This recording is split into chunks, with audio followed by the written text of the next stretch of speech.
चलो देखो, आज का हमारा टॉपिक क्या है, माइक्रोबॉडीज, या इसी को बोलते हैं सूक्ष्मकाय। तो हेडिंग लगाएंगे या देखो, सब पे ध्यान दो। माइक्रो का अर्थ होता है सूक्ष्म, बॉडीज का अर्थ होता है काय। काय का यानी, काय का मतलब होता है संरचना, काय है ना, गाय नहीं है ये ना, काय यानी सूक्ष्म काय, ठीक है।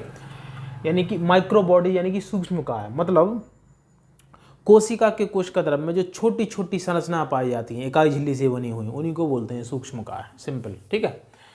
यानी कि इकाई झिल्ली से बनी छोटी छोटी संरचना जो कि कोशिका के कोशिकाद्रव्य में बिखरी हुई होती हैं, उनको सूक्ष्मकाय कहते हैं। बिखरी हुई का मतलब एक साथ ही रहती हैं, सब जुड़ी हुई नहीं रहती हैं, ऐसी फैली हुई रहती हैं कोशिकाद्रव्य में।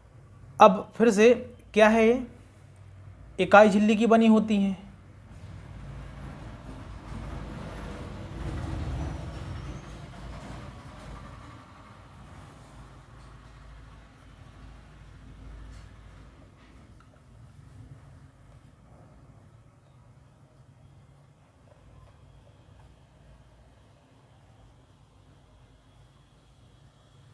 इकाई झिल्ली की बनी सूक्ष्म संरचना, ठीक है, छोटी छोटी संरचनाएं जो कि कोशिकाद्रव्य में फैली हुई रहती हैं, ठीक है, उन्हीं को बोलते हैं सूक्ष्मकाय। अब ये बनती कैसे हैं, तो सूक्ष्मकाय ER यानी कि एंडोप्लाज्मिक रेटिकुलम और गोल्जी काय से बनती हैं। कैसे बनती हैं, देखो मैं यहीं पे बता देता हूँ। और क्या, कोशिका झिल्ली है ना, कोशिका झिल्ली की सब बनी होती हैं, लेकिन ये बनती हैं ER और गोल्जी काय से। कोशिका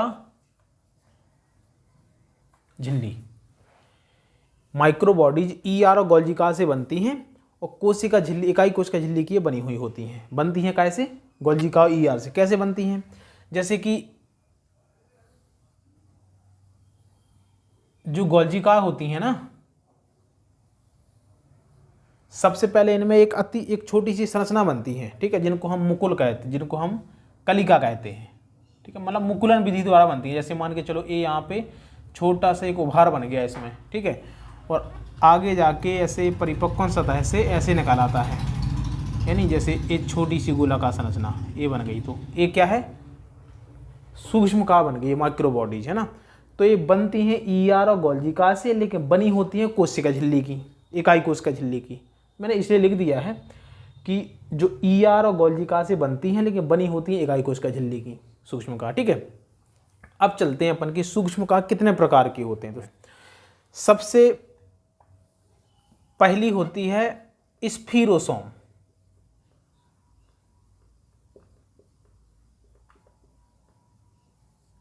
दूसरी होती है पैरोक्सीसोम,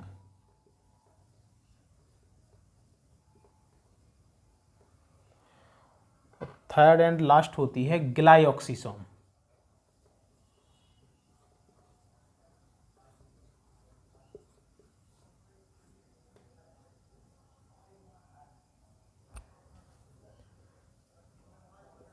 अब एक एक करके देखते हैं। जो स्फीरोसोम होती है, इसकी खोज करी थी पर्नर ने।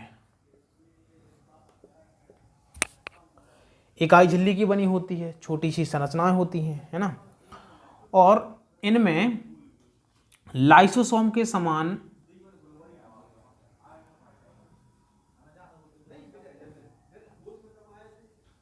जल अपघटनीय एंजाइम होते हैं। कौन कौन से, जैसे कि फॉस्फेटेज,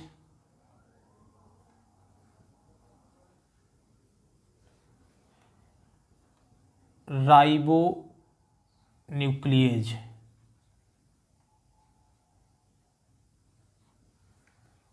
जब भी तुमको प्रत में एज दिखे तो समझ लो ये क्या एंजाइम है ना।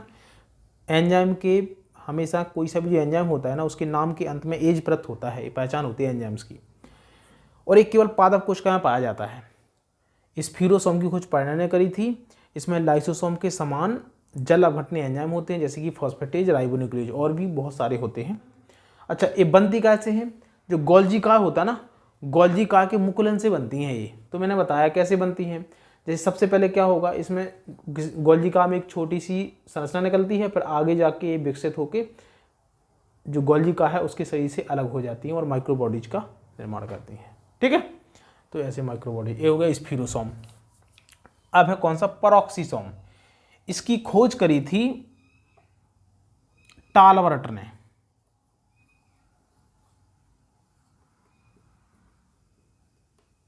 है ना, यहां पे ऐसा लिख देना, एक केवल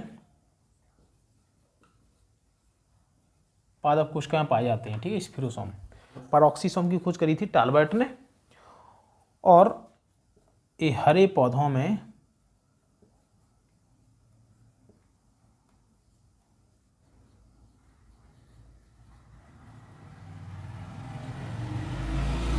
प्रकाशीय श्वसन के लिए जिम्मेदार होता है। और पेरोक्सीसोम में जो एंजाइम्स होता है उसको बोलते हैं पेरोक्सीडेज।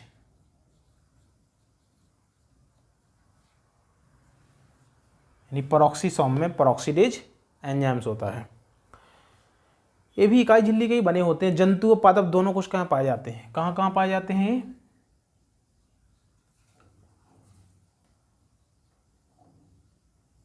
पादप सेल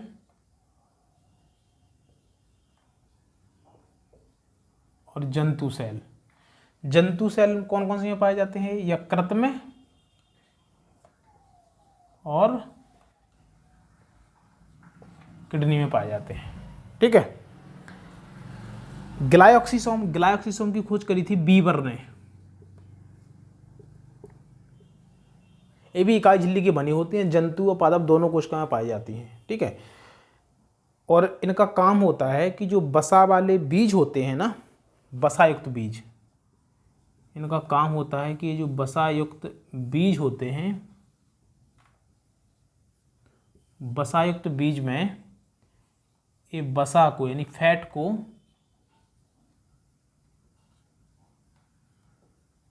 कार्बोहाइड्रेट में कन्वर्ट कर देते हैं। ठीक है, चेंज करते हैं।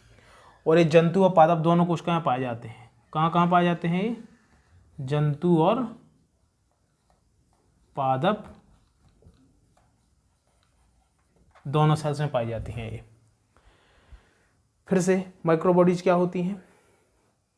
इकाई झिल्ली से बनी कोशिका द्रव्य में फैली हुई सूक्ष्म संरचनाएं माइक्रोबॉडीज कहलाती हैं। इकाई झिल्ली की बनी सूक्ष्म संरचनाएं जो कि कोशिका द्रव्य में बिखरी हुई या ठीक है फैली हुई, बिखरी हुई फैली पाई जाती हैं। ठीक है, बिखरी हुई पाई जाती हैं, उन्हीं को हम बोलते हैं सूक्ष्मकाय।